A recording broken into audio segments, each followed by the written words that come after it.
I sat there in the bustling waiting area of O'Hare International Airport in Chicago, my cashmere dress hugging my frame comfortably under the camel trench coat. At 42, as Lydia Sterling, the wife of the governor of Illinois and the special representative for civil affairs and public facility oversight, I had grown accustomed to blending into crowds, but today felt different. The air was thick with the hum of announcements, the sharp scent of overbrewed coffee from nearby vendors, and the shuffle of weary travelers dragging roller bags across the polished floors. Fluorescent lights cast a sterile glow over everything, making the space feel both vast and claustrophobic. I chose a public seat near the boarding gate for Flight 287 to Springfield, not in the VIP lounge where I could have waited in privacy. My husband, the governor, was wrapping up a high-level security conference in a restricted area nearby. He had texted me 15 minutes ago, finishing soon. Love you. I smiled faintly at the screen, tucking my phone back into my handbag. My role often took me to places like this, airports, public venues, to observe and report on civil rights issues firsthand. Today was no exception. I was here to gauge accessibility and treatment in transit hubs, but mostly to support him. People milled about, a family with kids arguing over snacks, businessmen tapping furiously on laptops, a young couple sharing earbuds. I noticed the glances, subtle at first, then lingering. A white woman in her 50s adjusted her scarf and shifted seats away from me, clutching her purse tighter. A group of teenagers whispered, their eyes darting my way. I knew that look all too well. It was the silent judgment that came with being a black woman in a space deemed not for you. My elegant attire, the diamond earrings from our anniversary, the confident posture, none of it shielded me from the assumptions etched into society's fabric. I crossed my legs, smoothing the hem of my dress, and took a deep breath. The clock on the wall ticked toward 2 p.m. I had reports to review on my tablet, data on racial profiling in airports, complaints from travelers of color. Irony twisted in my gut. Here I was, compiling evidence for reforms, while sitting in the very system I fought to change. The announcements droned on about delays and security reminders. I felt a prickle at the back of my neck, someone watching. Turning slightly, I saw two security personnel approaching, a burly white man in his 50s, badge reading Greg Patterson, and a younger white woman, Higgins. Their strides were purposeful, eyes locked on me. Patterson stopped in front of me, thumbs hooked in his belt. "Ma'am, can I see your boarding pass or ID? This area is not for loitering." His tone was clipped, authoritative, laced with that familiar condescension. I met his gaze steadily. "I'm waiting for my husband. He's in a meeting in the secure zone." He snorted. "ID now." Without waiting, he reached for my bag. My heart raced, but I kept my voice even. "Please don't touch my belongings." That's when it escalated. He grabbed my arm, yanking me up. The fabric of my dress tore with a sharp rip, exposing my knee. Pain shot through my shoulder as he shoved me back down. Resisting authority, he barked. The crowd gasped. Phones came out, recording. I sat there, hair disheveled, dress ruined, humiliation burning like fire. But inside, I whispered to myself, they have no idea who they've just crossed. I kept my composure as Patterson loomed over me, his presence like an unwelcome shadow in the already tense terminal. His badge gleamed under the harsh lights, and his face, weathered from years on the force, twisted into a scowl. Beside him stood Higgins, her uniform crisp but her expression dripping with youthful arrogance, arms crossed as if she'd seen this scenario 100 times. "Ma'am," Patterson started, his voice gravelly and demanding, "I need to see your boarding pass or some form of ID right now. This section isn't for casual waiting." I looked up calmly, meeting his stare without flinching. "I'm here waiting for my husband. He's in a secure meeting area nearby." He huffed, leaning in closer, the scent of stale coffee on his breath invading my space. "I didn't ask for your life story." "Show me your documents, or we're going to have a problem." My pulse quickened, but I reached slowly for my handbag, careful not to provoke him further. Before my fingers could grasp the zipper, he snatched the bag from my lap with a rough yank. Papers fluttered out, a few notes from my oversight reports scattering across the floor like fallen leaves. "Don't touch my things," I said firmly, standing up instinctively to retrieve them. That was all it took. His hand clamped around my wrist like a vice, twisting hard enough to send a jolt of pain up my arm. "You're resisting an officer," he bellowed, his face reddening as he pulled me forward. The force threw me off balance, and I heard the sickening tear of fabric, my dress ripping along the seam from knee to thigh, exposing skin in the middle of this public spectacle. Gasps erupted from the surrounding passengers. Higgins stepped in, her voice shrill and accusatory. "You heard him, stop fighting." I wasn't fighting, I was simply trying to steady myself. But Patterson didn't let go. He shoved me back toward the seat, his grip bruising my skin as he fumbled for his cuffs. "Sit down and shut up. You're causing a scene." The cold metal snapped around my wrists, biting into my flesh. Humiliation washed over me in waves, my cheeks burning as strangers pulled out their phones, capturing every degrading moment. My mind raced, years of advocating for civil rights, fighting systemic bias, and now this. Trapped in the very injustice I dedicated my life to dismantling. Through the haze of anger, I managed a whisper, barely audible over the growing murmurs, "You have no clue what you've started." My heart pounded, but I held my tongue, knowing help was en route. The terminal spun around me, a blur of faces and flashes, as the weight of their prejudice pressed down harder than any restraint. I slumped back into the seat, the cold metal of the cuffs digging deeper into my wrists, sending sharp stings up my arms. My dress hung in tatters, the tear exposing my thigh in a humiliating display amid the sterile glow of the terminal. Hair that I'd meticulously pinned now cascaded messily over my face, strands sticking to my sweat-dampened skin. My breaths came in ragged gasps, chest heaving as adrenaline mixed with raw shame coursed through me. Eyes stinging, I blinked back the blur, refusing to let tears fall, not here, not in front of them. The crowd swelled around us, a sea of faces morphing from indifferent passers-by to captivated spectators. Phones thrust forward like weapons, capturing every angle of my degradation, the rip in my clothing, the bruises blooming on my skin, the unyielding grip of Patterson's hand still hovering nearby. Whispers rippled through the air, growing into audible murmurs. "What did she do?" a woman in a business suit muttered to her companion, her voice laced with curiosity rather than concern. A man nearby shook his head, filming steadily. "This is insane, security's out of control." Higgins paced, her earlier smugness cracking as she glanced at the gathering onlookers, barking half-heartedly, "Move along, nothing to see." Livestream notifications pinged from devices, the digital echo amplifying my exposure. I could imagine the comments flooding in, judgments, sympathies, viral outrage. The terminal's announcements droned on obliviously, calling for boarding at distant gates, but here, time froze in this bubble of injustice. Patterson stood tall, chest puffed, justifying his actions to no one in particular. "She resisted, protocol demands restraint." His words rang hollow against the backdrop of my silent endurance. Deep inside, fury simmered, a coiled spring ready to unleash. But I held it, channeling years of navigating spaces where my presence alone sparked suspicion.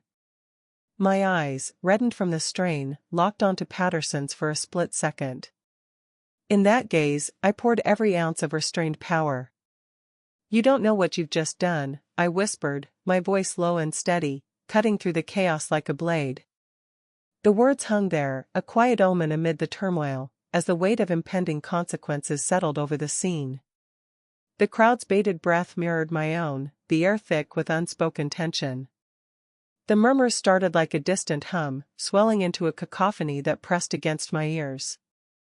Bound by the cuffs, I felt the terminal's atmosphere shift, turning from indifferent chaos to pointed scrutiny. Strangers who moments ago ignored me now leaned in, their conversations twisting into judgment. A middle-aged man in a rumpled suit, standing nearby with a coffee cup, shook his head disapprovingly and muttered loudly enough for everyone to hear, "Can't believe they let homeless types wander into the VIP zones these days." His words stung like salt on fresh wounds, but I remained silent, my gaze fixed on the scuffed floor.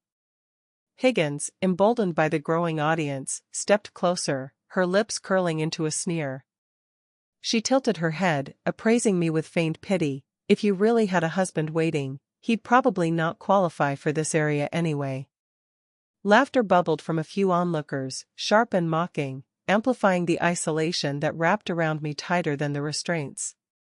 Patterson, still hovering like a predator, joined in with a contemptuous glare, his voice booming to assert dominance. "Who do you reckon you are, defying orders like that?"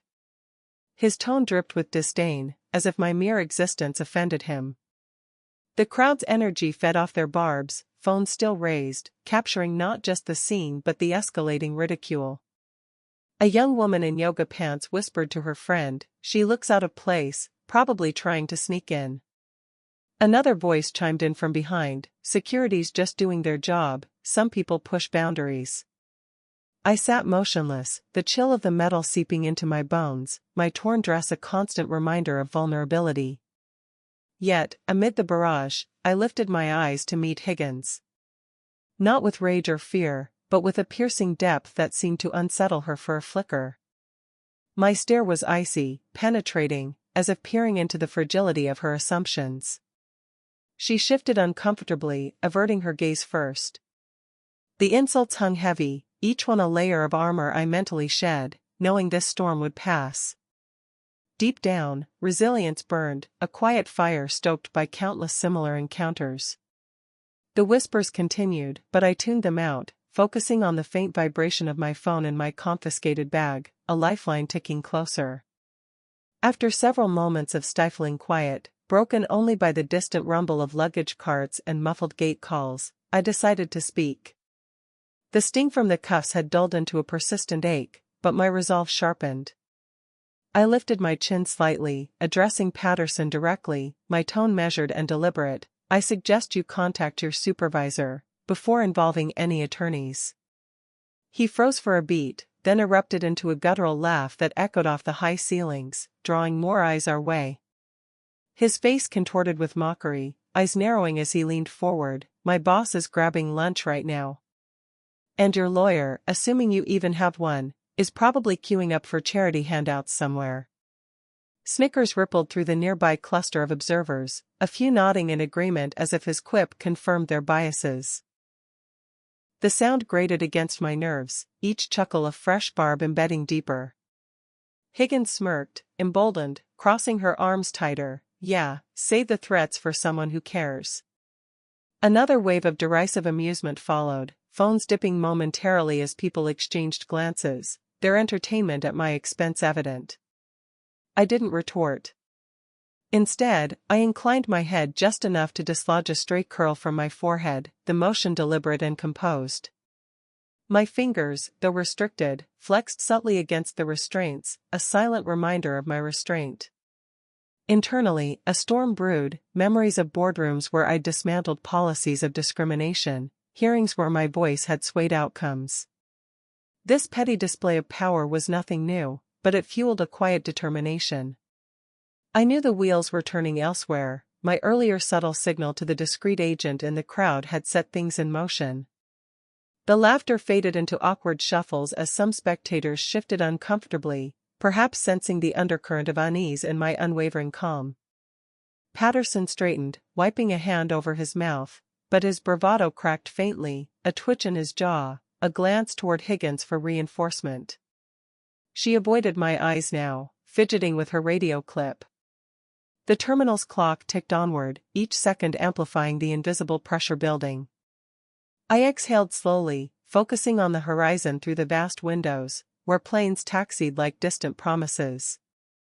No more words escaped me, silence became my shield, letting their scorn hang unanswered in the air.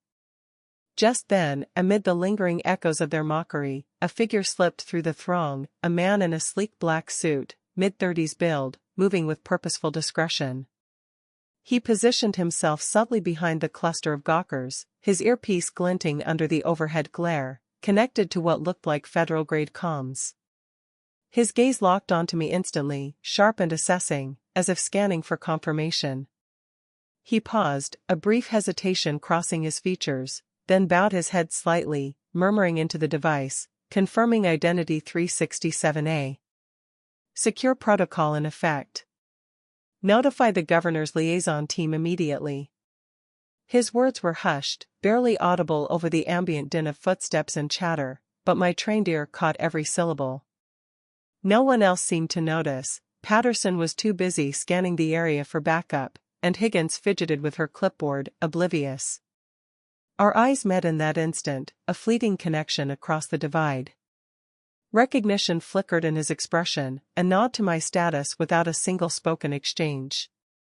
I returned the gesture with a subtle incline of my head, the motion imperceptible to the crowd but laden with meaning.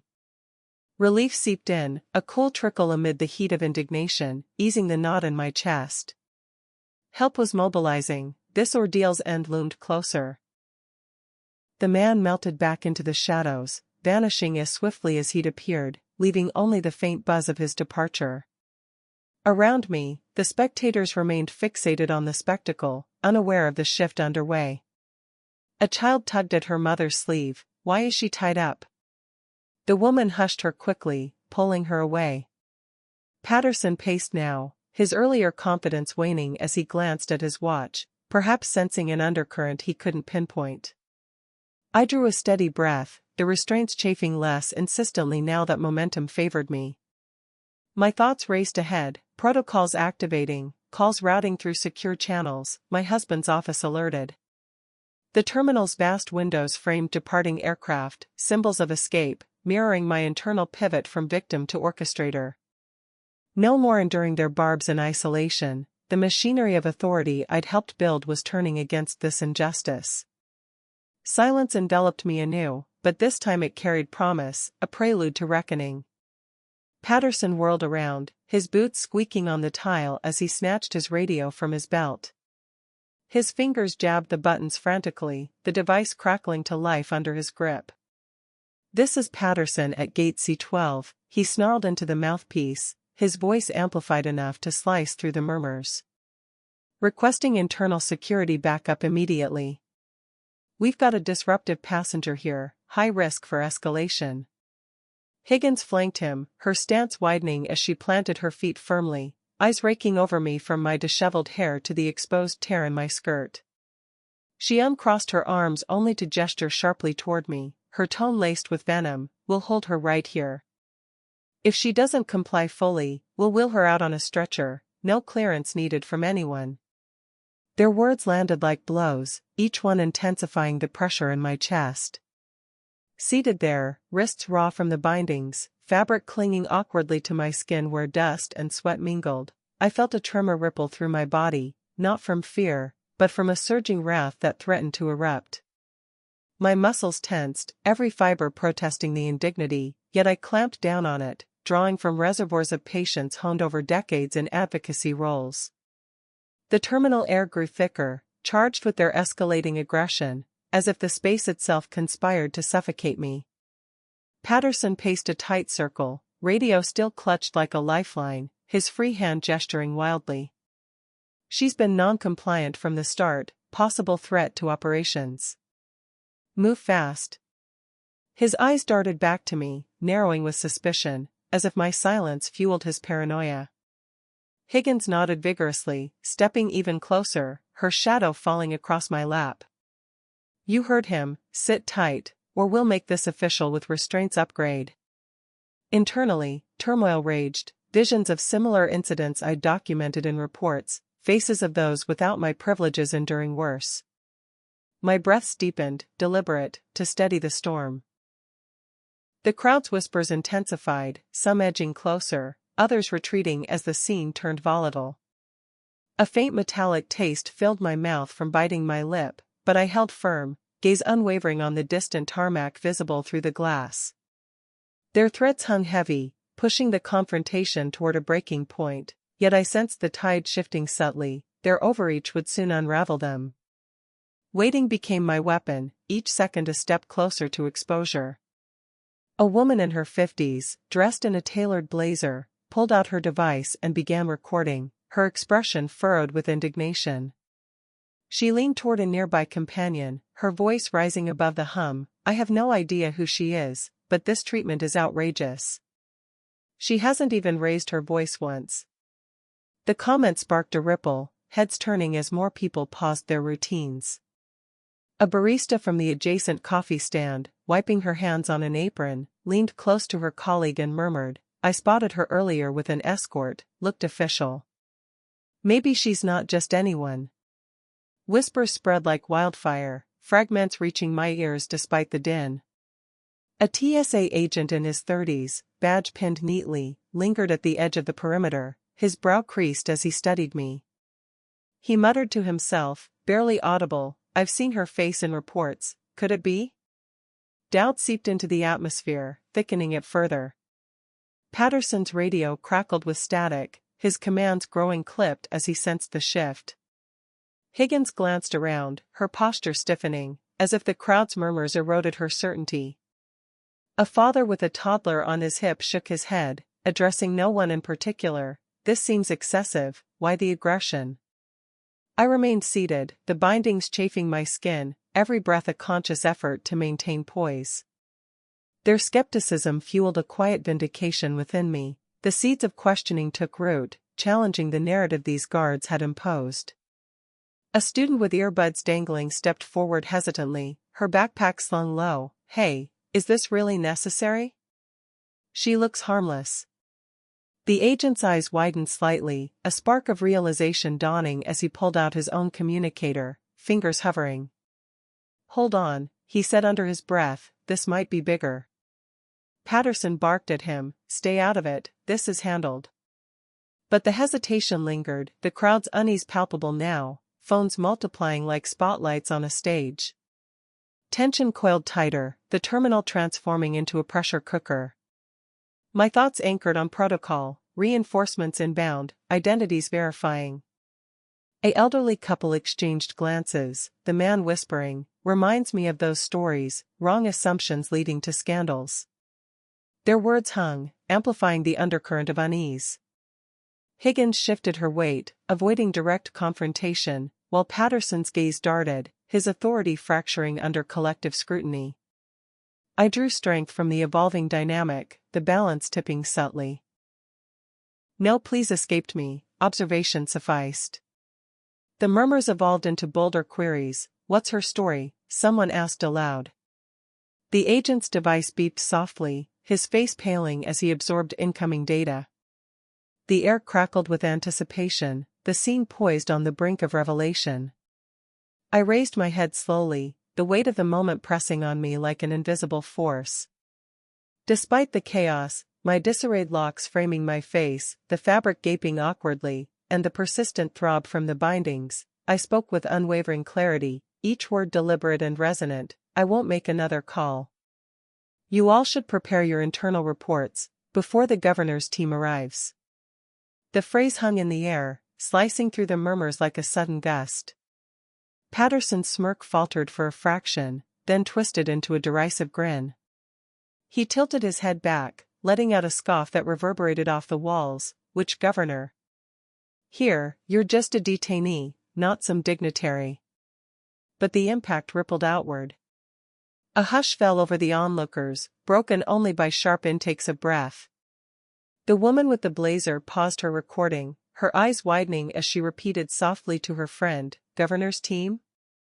The barista straightened, exchanging a wide-eyed glance with her coworker. "Did she say governor? Like, the state one?" Whispers ignited anew, spreading rapidly through the assembly.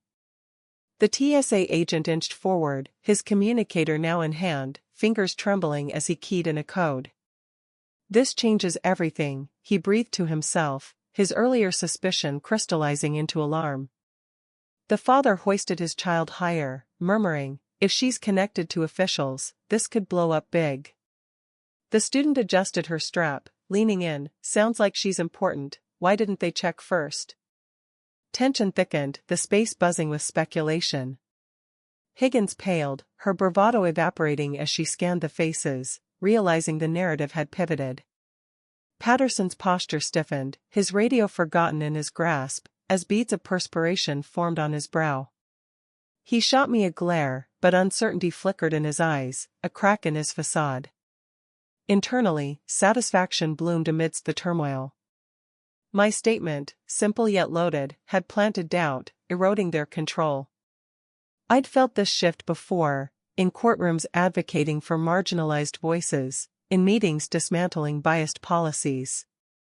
Now, it unfolded here, the crowd's growing unease my unintended ally.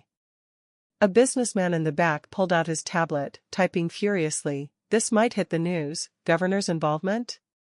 The elderly pair nodded gravely, the woman adding, "Poor handling if true, someone's in trouble." The agent's device chimed, a low alert that heightened the drama. He stepped aside, speaking urgently into it, "Possible high-profile situation, advise protocol override." Patterson overheard, his face draining of color, but he masked it with a forced chuckle, "Bluffing won't help you." Yet the undercurrent surged, questions multiplying, "Who's she really?" someone queried aloud. The balance teetered, the confrontation nearing its tipping point. I sat composed, drawing on inner fortitude, aware that revelation loomed. The terminal's vast expanse seemed smaller now, every eye a witness to the unfolding reversal. A soft chime echoed from the southern security gate, cutting through the charged silence like a discreet signal. No blaring alarms, no frantic shouts, just the measured arrival of two men in charcoal suits, both around 40, exuding quiet command. Flanked by a senior coordinator in airport livery, they strode forward purposefully, one clutching a sealed crimson envelope, the kind reserved for urgent state directives. The terminal's bustle seemed to pause, conversations halted mid-sentence, devices lowered as heads turned. Their footsteps resonated on the flooring, deliberate and unhurried, drawing every gaze. Patterson halted his restless movement, his posture rigidifying as color drained from his cheeks. Higgins froze beside him, her clipboard slipping slightly in her grasp. The lead man scanned the scene briefly, his expression impassive yet authoritative. "We're seeking Mrs. Lydia Sterling," he announced, his timbre low but carrying an undercurrent of finality that silenced the remnants of whispers. All eyes converged on me. I remained seated, the discomfort from the restraints fading into irrelevance as vindication swelled. Patterson's glance darted wildly, first to me, then to them, his earlier dominance evaporating. Who sent you?" he stammered, voice cracking under the strain. The second man ignored him, focusing solely on the coordinator, who nodded confirmation. The envelope bearer stepped nearer, his suit whispering with each motion. Higgins retreated a pace, her arrogance supplanted by dawning apprehension, mumbling incoherently about procedures. I met their arrival with steady poise, my focus shifting from the wall-mounted timepiece to their faces. "That's me," I stated evenly, my words slicing the tension without elevation. The cuffs felt lighter now, symbolic remnants of a misstep soon to be rectified. The lead figure inclined his head respectfully, producing identification from an inner pocket, a badge flashing official insignia. "Ma'am, we're from the governor's detail. Apologies for the delay." His companion unsealed the envelope methodically, revealing documents stamped with the state emblem. Patterson's breathing grew audible, labored, as he processed the intrusion. The onlookers exchanged stunned looks, the recording woman pocketed her gadget, or replacing her outrage. The barista edged closer, curiosity piqued. The TSA operative exhaled sharply, relief evident as protocols aligned. In that instant, the power dynamic inverted fully. Their presence wasn't mere rescue, it was affirmation, a tangible extension of the authority I'd wielded discreetly for years. The crimson envelope hovered like a verdict, its contents poised to dismantle the facade of control these guards had clung to. I straightened subtly, the first threads of resolution weaving through the disarray. The lead agent extended the crimson envelope toward Patterson and Higgins, his movements precise and unyielding. He slid his thumb under the seal, breaking it with a faint crack that seemed to reverberate through the hushed space. Inside lay a sheaf of documents, embossed with the Illinois state insignia, official letterhead gleaming under the terminal's illumination. He handed the top sheet to Patterson first, who accepted it with trembling fingers, his earlier bluster evaporating like mist. The paper crinkled as he unfolded it, eyes scanning the bold print. Lydia Sterling, consort to the governor of Illinois. Special envoy for civil matters and on-site monitoring of public infrastructure. Higgins snatched her copy next, her face blanching as she read the verification, stamped and notarized. The second agent stepped in, his voice steady and devoid of inflection. "She's on an authorized state mission, directed from executive levels. Your conduct here will undergo scrutiny as potential obstruction of official duties and severe bias infringement." The revelation hit like a shockwave. Patterson's jaw slackened, the document slipping slightly in his grasp as realization dawned. He stammered, This can't be right. We followed standard checks." His defensiveness rang hollow, eyes darting to me as if seeking denial. Higgins backed away a step, clutching the paper to her chest, her composure fracturing. "We didn't realize, it was just routine," she whispered, her earlier sarcasm replaced by a quaver. I watched it unfold from my seat, the bindings still pinching, but a surge of empowerment coursed through me. Years of navigating corridors of influence had prepared me for this, turning tables on those who wielded power recklessly.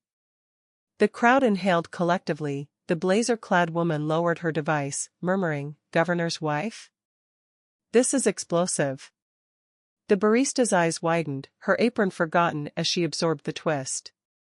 The agents formed a protective cordon around me, one producing a key to unlock the restraints. Metal clicked open, freeing my wrists, reddened and sore, but symbols of resilience now. I rubbed them gently, standing with deliberate grace, my torn garment a badge of the ordeal survived. Patterson crumpled the document in his fist, sweat beading on his forehead. "We apologize, ma'am, a misunderstanding." But his words fell flat, the air thick with impending fallout. Higgins averted her gaze, fidgeting with her badge, the weight of consequences settling. In that pivot, vindication bloomed fully. My envoy status wasn't mere title, it was armor, forged in advocacy battles. The terminal transformed, spectators now allies in witnessing accountability. The agents nodded to me respectfully, "Ma'am, the vehicle awaits." I gathered my scattered belongings, stepping forward as the scene's gravity anchored everyone in stunned reflection. Patterson's complexion drained to a ghostly pallor, his broad frame recoiling as if struck by an unseen force. He retreated a single, unsteady step, his lips parting in fragmented utterances. I had no idea. Her attire, we assumed." His excuses trailed into incoherence, eyes bulging with dawning horror. I offered no response, rising gradually from the seat, my movements fluid despite the lingering soreness. With deliberate care, I brushed away the grime clinging to my skirt, then straightened my sleeves, reclaiming a semblance of dignity amid the wreckage. Higgins bowed her head low, her earlier poise shattered, voice reduced to a faint murmur, "Please, forgive us, Mrs. Sterling." It was standard procedure. Her apology hung limp, devoid of conviction, as perspiration glistened on her brow. She fidgeted with her hands, avoiding my gaze entirely, the clipboard now a useless prop in her grasp. From the periphery, an internal security officer burst through the gathering, his uniform disheveled, face etched with panic. He staggered forward, gasping, "Media personnel are inbound, the governor's on the line." We. His words dissolved into stammers, knees buckling slightly as he clutched a handheld device, its screen flashing urgent alerts. The terminal's ambient noise faded further, replaced by a profound stillness, the crowd absorbing the fallout like sponges. Satisfaction coursed through me, tempered by weariness, a vindication not born of vengeance, but of inevitable truth. I'd witnessed this unraveling before, in oversight sessions exposing institutional flaws, in testimonies dismantling discriminatory practices. Now, it played out personally, their authority crumbling under the glare of revelation. Patterson's hands trembled, dropping the verification sheet, which fluttered to the ground unnoticed. He wiped his forehead, muttering justifications to the air, misidentification, protocol error. But his bravado had evaporated, leaving a shell of a man, shoulders slumping in defeat.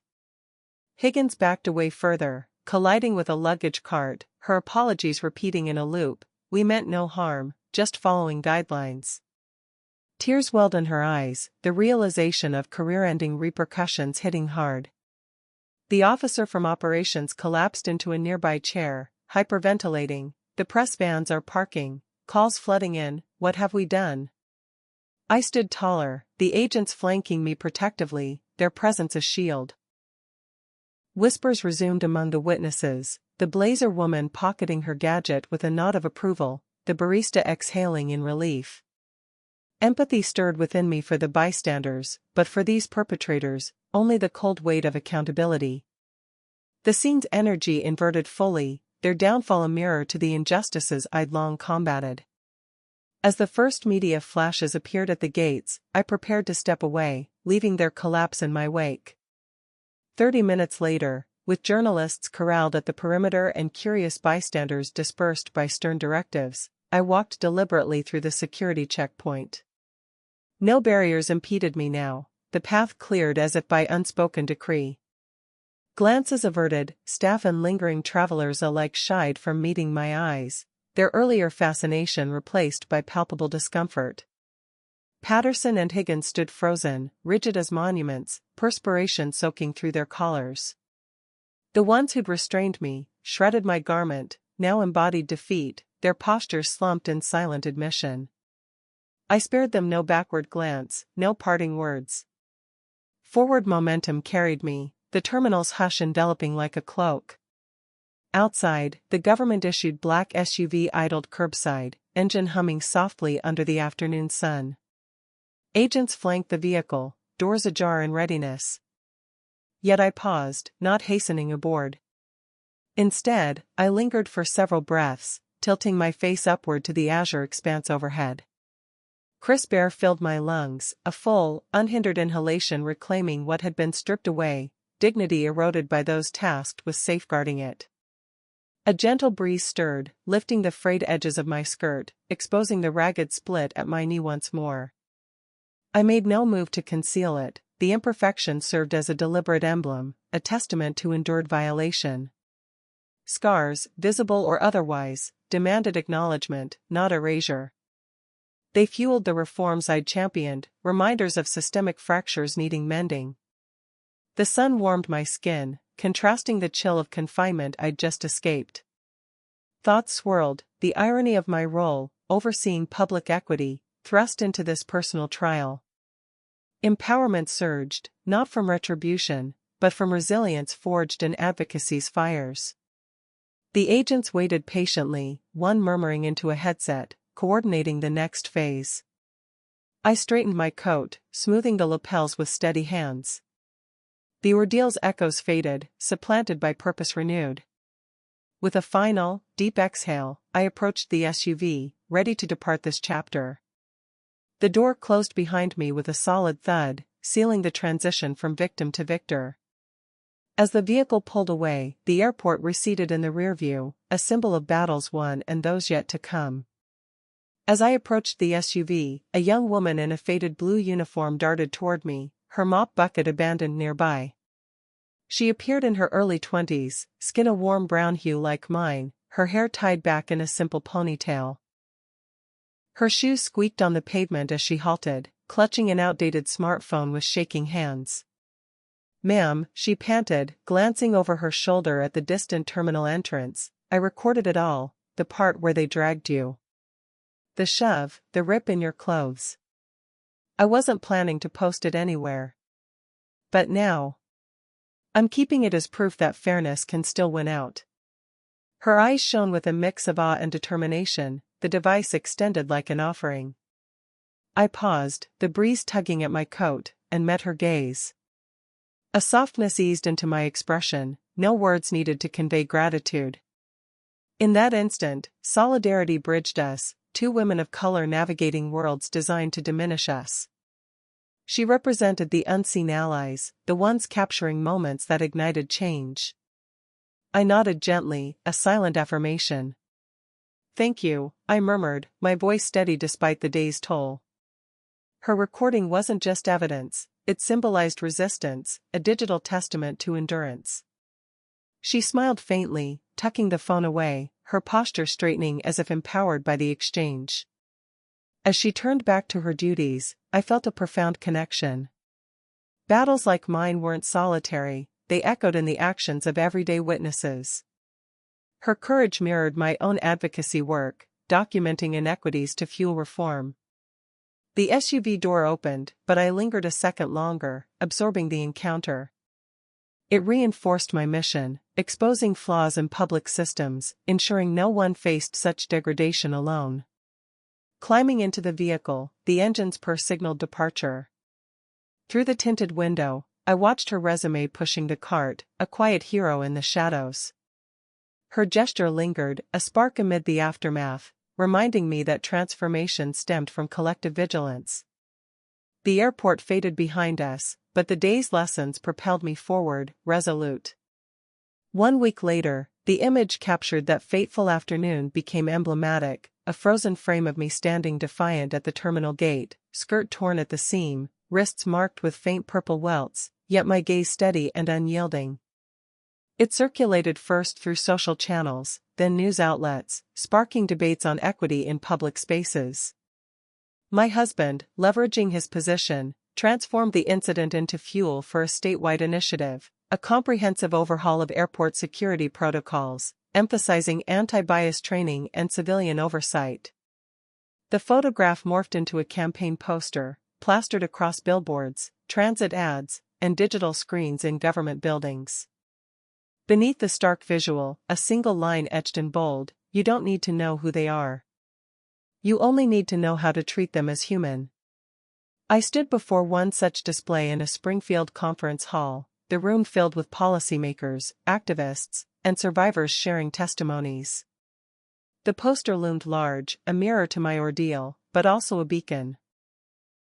Attendees approached, voices hushed with admiration. "Your composure changed everything," one said. I nodded, recalling the raw vulnerability of that moment, the sting of exposure, the surge of resolve. The reforms rolled out swiftly: mandatory body cameras for guards, anonymous reporting apps for travelers, and diversity audits for hiring.